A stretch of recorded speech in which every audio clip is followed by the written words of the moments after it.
What if the person you're obsessed with isn't even real?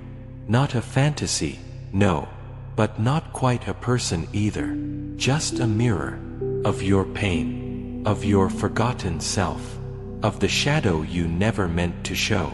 That's how shadow love begins. Not with connection, but with recognition. A silent click inside your chest when their wounds speak the same language as yours. You don't know why you're drawn to them. You just are. Even when they're emotionally unavailable. Even when they hurt you. Even when your friends whisper, "Not again," you can't walk away. And the worst part? Feels like fate. Carl Jung called this feng chiu, projection. He said, the meeting of two personalities is like the contact of two chemical substances. If there is any reaction, both are transformed. But what happens when that reaction is built not on love, but on shadows? You fall hard, not because they're right for you, but because they fit the shape of your ache. Because they reflect the very thing you've spent your whole life trying to outrun. Abandonment, rejection, loneliness, the deep, endless hunger to be chosen. So when someone finally arrives and triggers all of that at once, you mistake it for love. But it's not love. It's a wound, looking for a witness. That's why it feels addictive. That's why it's intense. That's why it burns bright, and burns out just as fast. Shadow love is a rehearsal of unresolved grief. And if you've been falling for the same kind of person, again and again, the distant one, the unpredictable one, the emotionally unavailable one, it's not your bad luck. It's your unconscious, calling you back to the place where it all began. Not to punish you, but to wake you up. So, what do you do when your heart keeps choosing people who disappear? How do you stop mistaking emotional chaos for passion? There is a way out, but it begins not with them, but with you. With facing the part of you that keeps reaching backward, hoping someone out there will finally give you what was missing. Are you ready to look into the mirror and see who you've really been loving all along? Because it might not be them. There is a place inside you that speaks a language your conscious mind has forgotten. It doesn't use logic. It doesn't care about checklists or dating advice. It speaks in symbols, in echoes, in instincts, in heat. This place is called the unconscious. And in Jungian psychology, it's where the shadow lives. The shadow isn't evil. It's not your darkness in the way stories paint villains. It's simply the part of you you've hidden, repressed, buried, not because it's bad, but because it didn't feel safe to be seen. Maybe you were the child who cried too much, or the one who had to be strong when no one else was. Maybe you learned early on that asking for love came with silence, or punishment, or withdrawal. So you adapted. You became likable, responsible, charming, silent. You became everything they needed, and buried everything you needed. That buried part of you, that's your shadow. It holds your unmet needs, your frozen grief, your unclaimed rage. It's the part of you that still aches to be held in the places where love once broke. Carl Jung said, everyone carries a shadow, and the less it is embodied in the individual's conscious life, the blacker and denser it is. The more you deny it, the more it controls you. But not directly. No, the unconscious is far more clever than that. It doesn't shout. It doesn't argue. It projects. You don't meet your shadow in the mirror. You meet it in other people. You fall in love with someone and say, they complete me. But what if they don't? What if they just reflect the part of you you never learned how to hold? Projection is the unconscious saying, if I can't feel this inside me, maybe I can find it out there. So when you keep falling for the unavailable man, when you're drawn to the emotionally distant woman, when you crave the one who runs hot and cold, who vanishes, who burns you and then calls it passion, it's not random. It's your shadow, recognizing its twin. That's why the attraction feels supernatural. Why it defies logic. Why you keep returning to what hurts. because part of you believes, if I can just make them love me, I'll finally be enough. But here's the tragedy. Shadow love is built on reenactment, not reality. You don't see the person in front of you. You see the emotional wound they fit. You project. They receive. And for a moment, it feels like coming home. But it's not home. It's memory. It's survival. It's a forgotten child inside you saying, this time, maybe I won't be left. And when they inevitably leave, the wound reopens, deeper than before. Jung taught that healing doesn't come from slaying the shadow, but from integrating it, bringing it into the light, giving it a name, so that it no longer controls you from the dark. This is the path not many take, because it doesn't begin with falling in love with someone new. It begins with turning inward and falling in love with the parts of yourself you were taught to hide. So if you keep choosing people who don't choose you, if your love stories all end in silence, confusion, or emotional starvation, don't ask, what's wrong with me?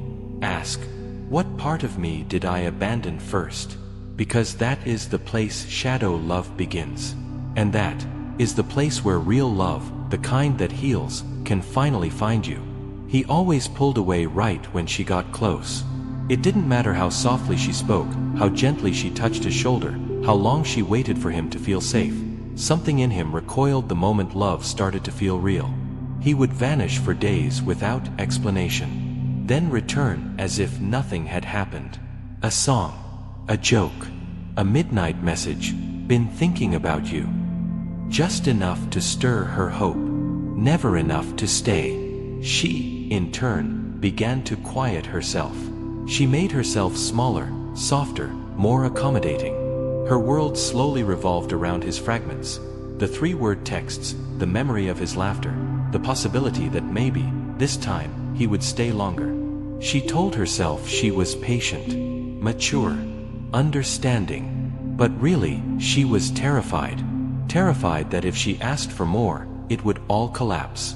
Terrified that the moment she spoke the truth, I want to be chosen, I want to be safe, he would disappear for good. And the truth is, he would have. Not because she was wrong, but because he never learned how to stay. His nervous system had been trained for survival, not connection. For quiet, not intimacy. For escape. This wasn't just a modern love story.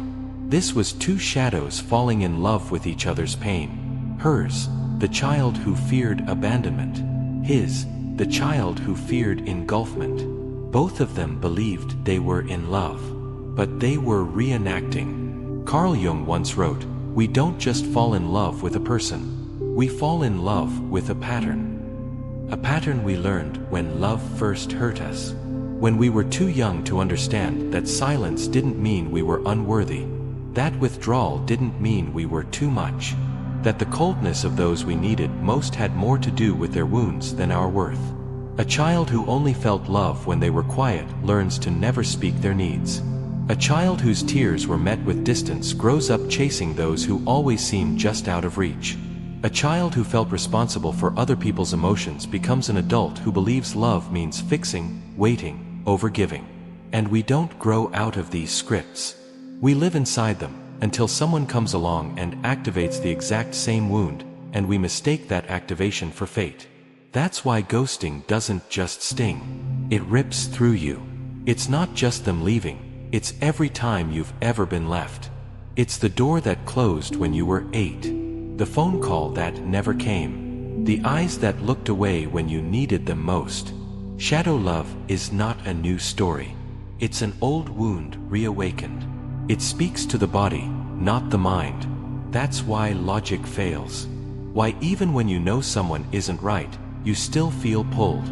Because your nervous system doesn't want what's safe, it wants what's familiar.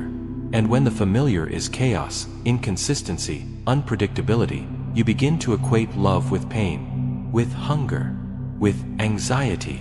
You start mistaking nervousness for chemistry, silence for mystery, hot and cold behavior for passion. You think, if I can just make them stay, I will finally be enough. But they are not the one you're trying to convince. You're still chasing the parent who couldn't show up. Still trying to win a battle that ended decades ago. Still replaying a moment that left your heart unfinished. Jung wrote, "We meet ourselves time and again in 1,000 disguises on the path of life. It's not that you keep choosing the wrong people. It's that the unhealed part of you keeps calling in the same lesson, wearing a different face. The man who disappears isn't always cruel. Sometimes, he's the boy who learned that closeness leads to pain. So he leaves before you can. The woman who clings isn't always needy. Sometimes, she's the girl whose feelings were too big for the room, and now all she wants is for someone to stay when she feels too much. But two people acting from their shadow cannot hold each other. They can touch, they can ache, but they cannot stay. Because when one pulls, the other chases. When one needs, the other shrinks. And no one is truly present. They're both trapped in a memory, reaching for someone long gone. So how do you stop it? How do you break a pattern you didn't choose, but learned by surviving? You begin by noticing. You pause before texting them again. You feel into the ache beneath the urge. You ask, what am I really craving right now? Love, or reassurance that I'm not forgettable? And slowly, you start to see, it was never about them. You were trying to find someone who could finally make it safe to feel. But no one can do that for you. Not really. Because until you meet your own shadow, until you embrace the abandoned parts of yourself with the love you keep giving away, you will keep asking others to hold what only you can hold.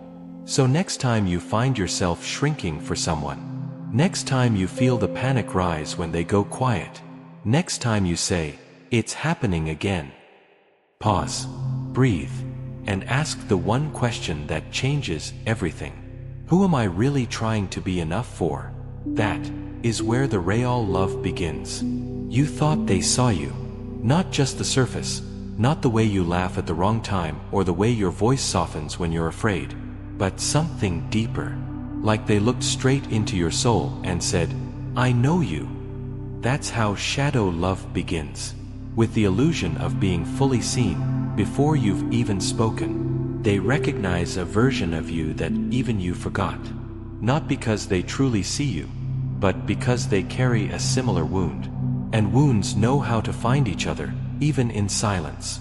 You call it chemistry, fate, a soul tie.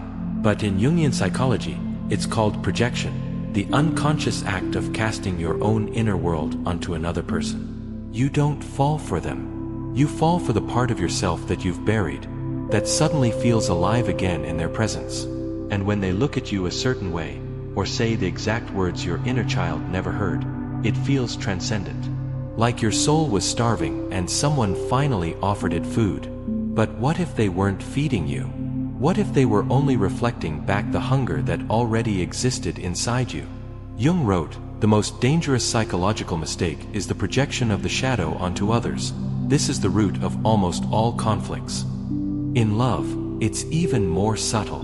Because projection doesn't always look like conflict. Sometimes, it looks like worship. You idealize them. You romanticize their chaos. You ignore red flags because you need them to be the one. Why?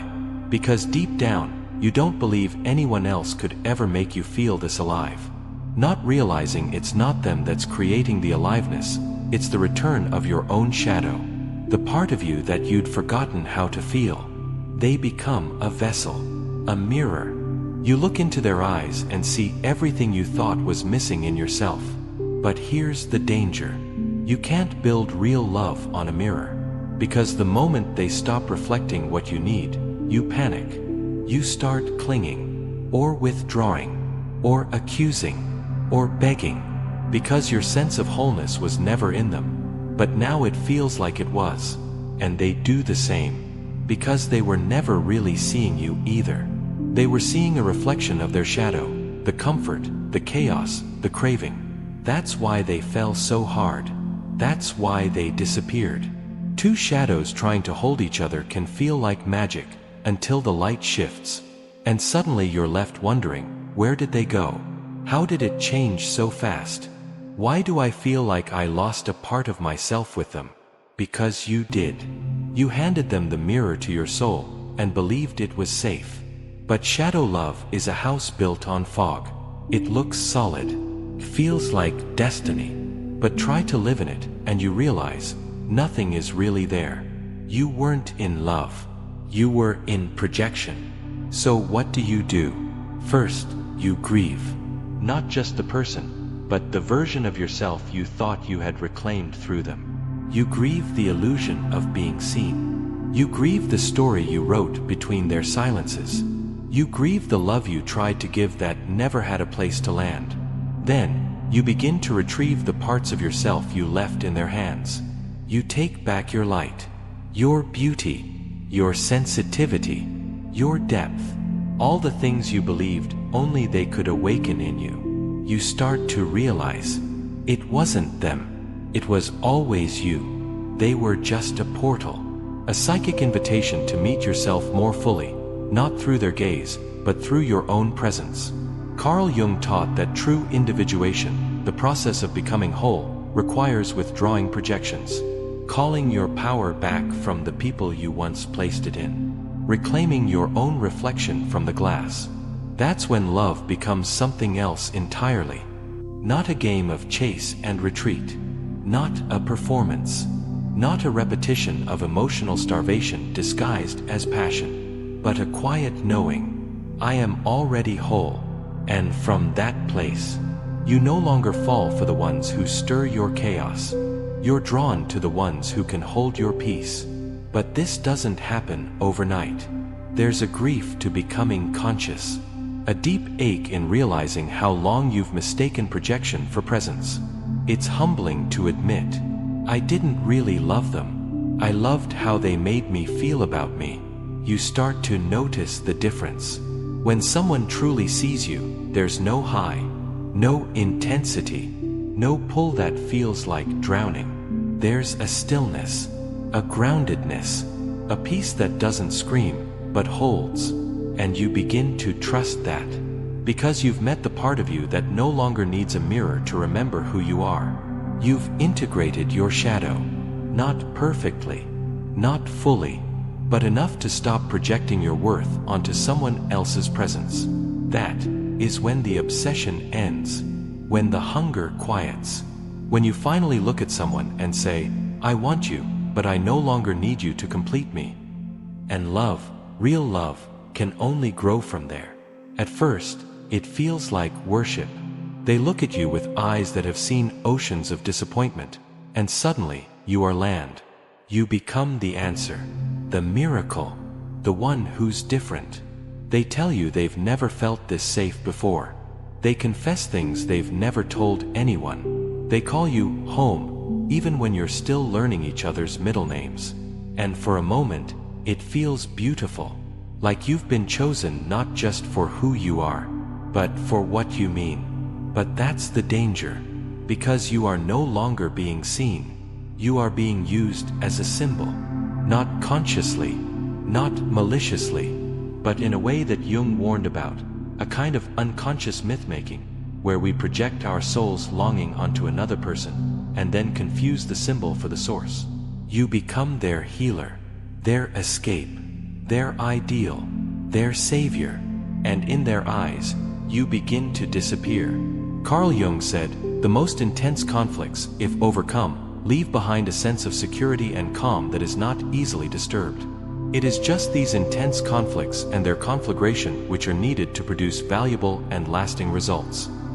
But when someone uses you as a container for their unprocessed inner chaos, there is no calm, only projection, only illusion. They don't love you. They love the idea of you. They love who they become when they're near you.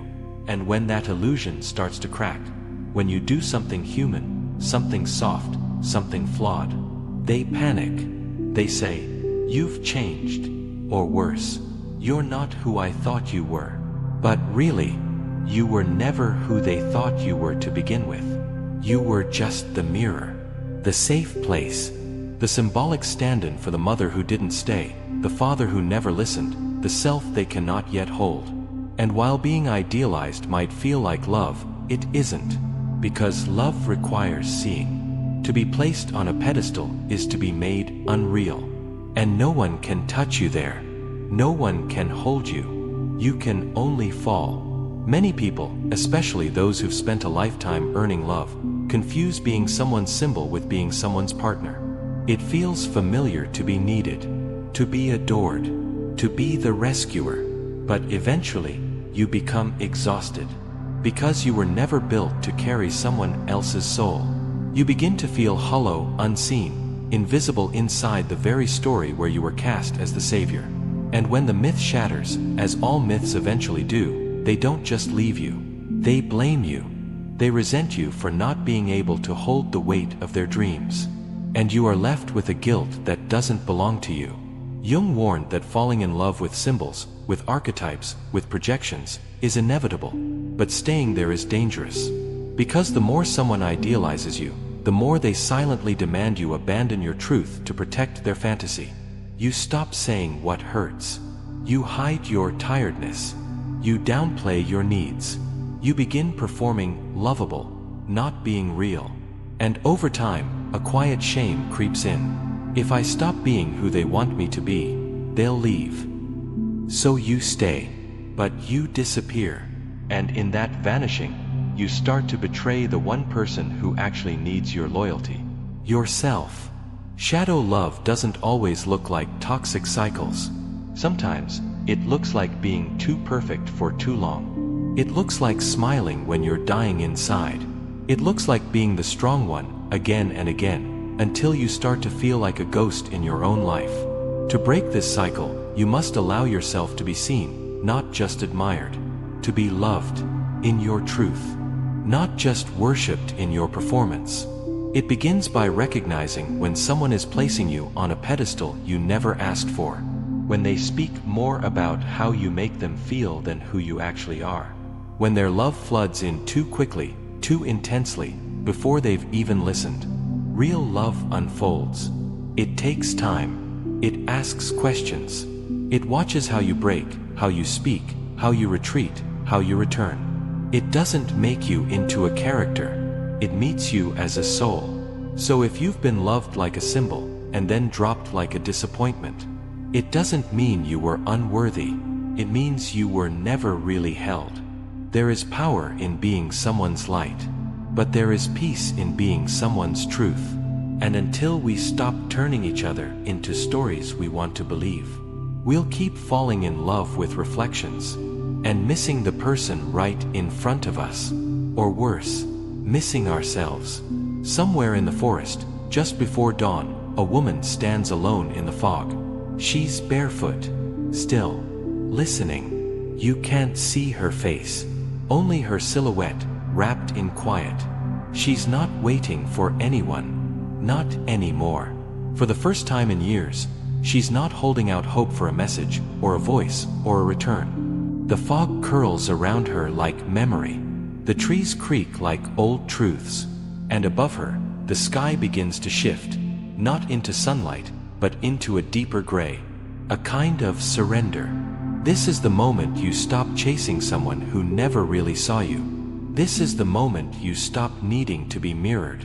This is the moment the mirror cracks, and you see yourself, not as someone to be rescued, but as someone who has survived. Carl Jung once said, "People will do anything, no matter how absurd, to avoid facing their own soul." But you didn't avoid it. You walked into the shadow. You touched the ache. You let it speak. And now, here you are. Not healed. Not whole. Not yet. But awake. You begin to understand that some loves come not to stay, but to show you what you've been searching for outside of yourself. They leave, and you are shattered, but the shattering reveals something. A memory. A name you stopped calling yourself. A softness you buried because no one else knew how to hold it.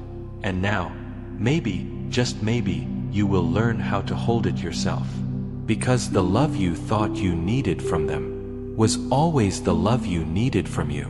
So if you're still here, still carrying the weight of someone who never chose you, still wondering if it was real, if you were ever enough, if it will ever stop hurting.